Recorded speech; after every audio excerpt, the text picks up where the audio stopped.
Hello আমার প্রিয় পরিবার, পম্পার বাংলা ব্লগ চ্যানেলে তোমাদের সবাইকে স্বাগতম। তো বন্ধুরা, তোমরা সকলে কেমন আছো? আশা করি সকলেই ভালো আছো। আর হ্যাঁ, আমিও ভালো আছি, তোমাদের ভালোবাসাতে ভালোই আছি। তো বন্ধুরা, আজকে একটা সম্পূর্ণ আলাদা ভিডিও নিয়ে চলে এসেছি। আজকে ভিডিওতে থাকছে গাজরের কচুরি। তো গাজরের কচুরিতে আমি কিভাবে বানাবো সেটাই তোমাদের সাথে শেয়ার করব। দেখো, আমি এখানে গাজর কচুরি বানানোর জন্য নিয়ে নিয়েছি গাজর, ধনেপাতা, কাঁচা লঙ্কা আর আদা বাটা। আদা বাটাটা তোমাদের আমি আগেই দেখিয়ে দিলাম যে এটা আদা বাটা। তো এর জন্য কী করব, গাজরটা প্রথমে আমি ধুয়ে নিয়েছি। দেখতে পাচ্ছ গাজর, ধনেপাতা সব কিছুই কিন্তু ধুয়ে নিয়েছি। গাজরটা আমি প্রথমে একটুখানি কুড়ে নেবো, যে কুড়ুনিগুলো আছে সেগুলো দিয়েই আমি কিন্তু এখানে ভালো করে কুড়ে নেবো। তো ব্লেন্ডার দিয়ে কুড়লেও হবে, কিন্তু আমি এখানে এই কুড়ুনি দিয়ে কুড়েছি। ব্লেন্ডার দিয়ে কুড়লেও কী হবে, সেটা পুরো মিক্সড হয়ে যাবে। তো সেই জন্য আমি এখানে কুড়ুনি দিয়ে কুড়ে নিচ্ছি।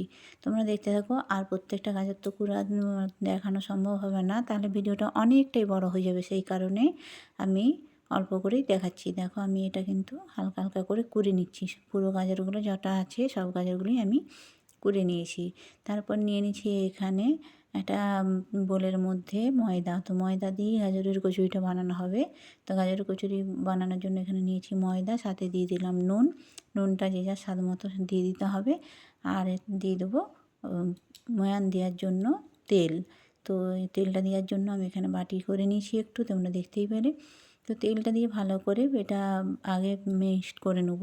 আর ময়দা মাখা, তো এটা আর কি দেখাবো, এটা তো সবাই আমরা একইভাবে ময়দাগুলো সবাই মাখি।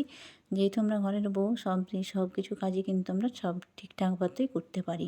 তো ময়দা মাখাটা আর বিশেষ কিছু দেখাচ্ছি না বন্ধুরা। তো ময়দাটা মেখে আমি এখন এটাকে ভালো করে তেল দিয়ে, হালকা করে তেল দিয়ে জগিয়ে এটা আধা ঘন্টা মতো রেখে দেবো। কারণ এটা আধা ঘন্টা ভিজে থাকলে কি হয়, ময়দাটা সুন্দর একটু নরমও হয়, সাথে সাথে মানে কি বলবো, একদম সফট টাইপের হয়ে যায়। তো চলো দেখতে থাকো। আর এখানে ময়দাটা মাখানোর জন্য আমি কিন্তু ইউজ করেছিলাম হালকা একটু উষ্ণ প্রস্রবণ গরম জল। তো গরম জলটা দেখতেই পাচ্ছ আমি হালকা করে দিয়ে আমি কিন্তু ময়দাটা সুন্দর করে মাখিয়ে ডো পাকিয়ে তেল বুলিয়ে এটা রেখে দিলাম। তো এটা ঢাকা দিয়ে এখন রেখে দিলাম। আর এদিকে দেখো, আমার গাজর কুড়াও কিন্তু সব প্রায় হয়েই গেছে। গাজরগুলো কিন্তু সম্পূর্ণভাবে কুড়া হয়ে গেছে। তো আমি এই গাজরের এটা কীভাবে পুরটা করছি সেটা তোমরা একটু দেখতে থাকো। আর ভিডিওটা তোমরা দেশ বিদেশ কাছে দূরে যে যেখান থেকে দেখছো বন্ধুরা, তোমাদেরকে জানাই অনেক অনেক শুভেচ্ছা, অনেক অনেক ভালোবাসা। তো তোমরা এইভাবে যদি গাজর কচুরি, খুব সহজ পদ্ধতিতেই গাজর কচুরি কিন্তু করা যেতে পারে। আর আমি তো দিনই ব্লগ ভিডিও দিই। হ্যাঁ, এই ব্লগ ভিডিওর সাথেই আমার এটা করা। তো ভাবলাম আজকে একটু গাজর কচুরি করছি, তোমাদের সাথে শেয়ার করি। দেখো, আমার গাজর কিন্তু পুরো কুড়া হয়ে গেছে। সাথে সাথে আমি ধনেপাতাগুলোও কিন্তু এখানেই কুড়ে নেব। কারণ কি বলো তো, ধনেপাতাগুলো আলাদা করে কাটলাম না, এই কুড়ুনি দিয়েই ধনেপাতাগুলো আমি কুড়ে নিচ্ছি। তোমরা চাইলে কিন্তু এটা ছুরি দিয়েও মানে একদম মিহি করে একটু কেটে নিতে পারো, তাতে কোনো সমস্যা নেই। আর আমি লঙ্কাগুলোও কেটে নিচ্ছি, কাঁচা লঙ্কাগুলো কেটে নিচ্ছি। এদিকে বসিয়ে দিয়েছি কড়াতে দিয়ে দিয়েছি হালকা মতো তেলটা গরম করে নিচ্ছি। কড়াতে যে কড়াটা গরম হয়ে যাওয়ার পরে তেল দিয়ে দিলাম। আর তেলটা একটুখানি গরম হয়ে গেলে এর মধ্যে আমি কি দিচ্ছি সেটা তোমরা একটু দেখতে থাকো। হ্যাঁ, বিশেষ কোনো মশলা এটার মধ্যে দেবো না, এটা খুব হালকার মধ্যেই পুরটা হবে। তো আমার গাজরের কচুরিটা খেতে মানে খুবই সুন্দর হয়েছিল, দেখতেও যতটা সুন্দর হয়েছিল খেতেও কিন্তু ততটাই সুন্দর হয়েছিল। তো বন্ধুরা দেখো, এই দেখো আমি এখন তেলের মধ্যে আদাটা একটুখানি ভেজে নিলাম। আর আদাটা ভেজে নিয়ে আমি গাজরটা ভেজে নিলাম। আর গ্যাসটা সবসময় গাজরটা ভাজার সময় মাথায় রাখবে, গ্যাসটা কিন্তু সিম করে রাখবে। কারণ কি বলো তো, নাহলে কিন্তু লেগে গেলে পরে গাজরটা একটু পুড়ে পুড়ে যাবে। তো দেখো, আমার কিন্তু গাজরগুলো সুন্দর করে এখন ভাজা হয়ে গেছে। আমি সাথে একটু দিয়ে দিলাম নুন। আর নুনটা দেওয়ার পরে দেখবে গাজরের থেকে কিন্তু বেশ কিছুটা জল বেরাবে। তো সেই জলটাও কিন্তু ভালো করে হালকা করে গ্যাস দিয়ে আমরা জলটা কিন্তু মেরে নেবো। নচেত কিন্তু যখন গাজরের পুরটা কমপ্লিট হয়ে যাবে, এই গাজরের পুর যখন আমরা ভরে দেবো বাটির মধ্যে, তখন কিন্তু গাজরের পুরটা বেলতে গেলে অনেকটা পিচকে বেরিয়ে যাবে। তাই হালকা সিম করে গাজরটা কিন্তু ভালো করে নাড়াচাড়া করে একটুখানি ভেজে নিতে হবে। তো দেখো, আমার কিন্তু গাজরটা প্রায় ভাজা হয়ে গেছে। আর সাথে আমি দিয়ে দিচ্ছি ধনেপাতা, কাঁচা লঙ্কা যেগুলো কেটে রেখেছিলাম, সেগুলো দিয়ে সুন্দর করে হালকা হালকা করে আমি কিন্তু ভেজে একদম মানে পুরটা ঠিকঠাক তৈরি না হলে কিন্তু গাজরের কচুরি কোনো মতেই করা সম্ভব হবে না।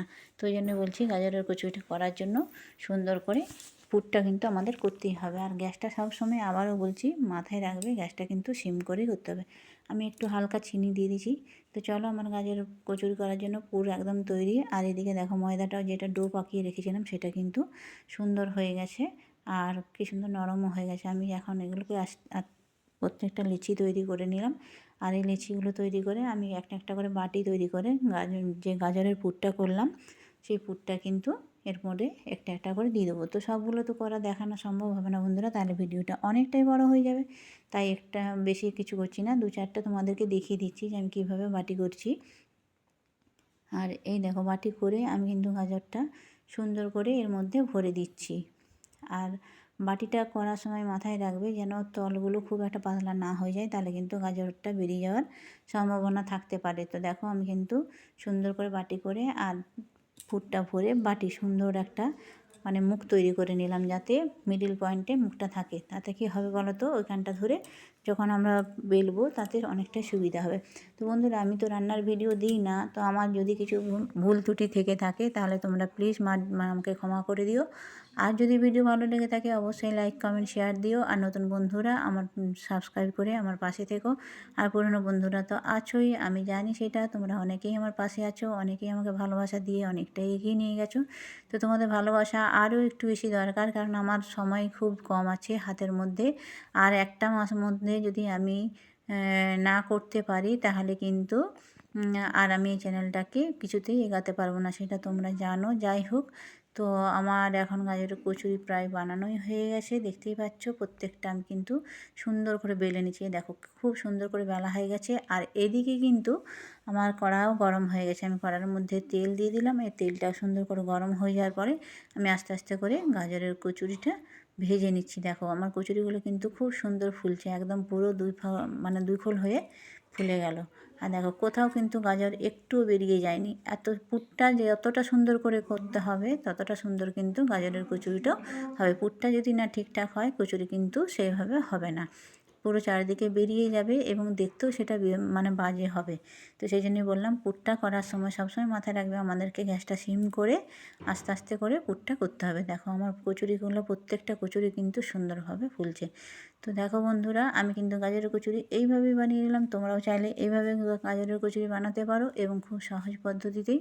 মানে বেশি কিছু গাজরের কচুরি বানানোর জন্য বেশি কিচ্ছু নেই। আর দেখো আমার কচুরিগুলো সম্পূর্ণ হয়ে গেছে, কত সুন্দর দেখতে লাগছে।